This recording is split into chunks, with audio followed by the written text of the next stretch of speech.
किया गे सखी राजा दशरथ जी के बेटवा दुआरी लागई छईना। किया गे सखी राजा दशरथ जी के बेटवा दुआरी लागई छईना।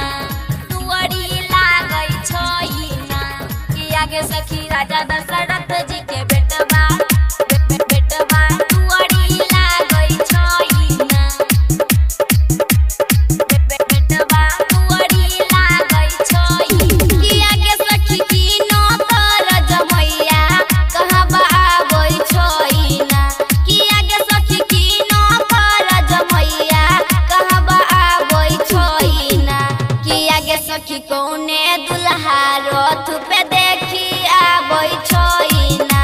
किया गे सखी कौने दुल्हा रथ पे देखी आबई छईना। किया गे सखी जनक जी के जमैया जनकपुर आबई छईना। किया गे सखी जनक जी के जमैया जनकपुर आबई छईना। किया गे सखी राम जी दुल्हा बराती लके आबई छईना। किया गे सखी राम जी दुल्हा बराती लके आबई छईना। दुआरी लागई छईना। जनक जी के जमैया जमैया दुआरी लागई छईना। जमैया दुआरी लागई छईना। बेटवा दुआरी। किया गे सखी कीनो तर जमैया देखी आबई छईना।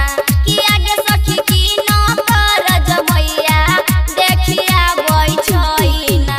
किया गे सखी कीनो कर दुल्हा रथ पर आबई छईना।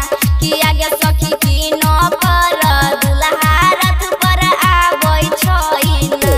किया गे सखी जनक जी के जमैया देखी आबई छईना। किया गे सखी जनक जी के जमैया देखी आबई छईना। किया गे सखी सीता जी के दुल्हा रथ पे आबई छईना। किया गे सखी सीता जी के दुल्हा रथ पे आबई छईना। दुल्हा रथ पे आबई छईना। दौड़ल दौड़ल चल गे सखी दुल्हा के परछैल। दौड़ल दौड़ल चल गे सखी दुल्हा के परछैल। आ लाखों में सुंदर एगो छै गे राम जी दुल्हा गे। आ लाखों में सुंदर एगो छै गे राम जी दुल्हा गे। राम जी दुल्हा गे।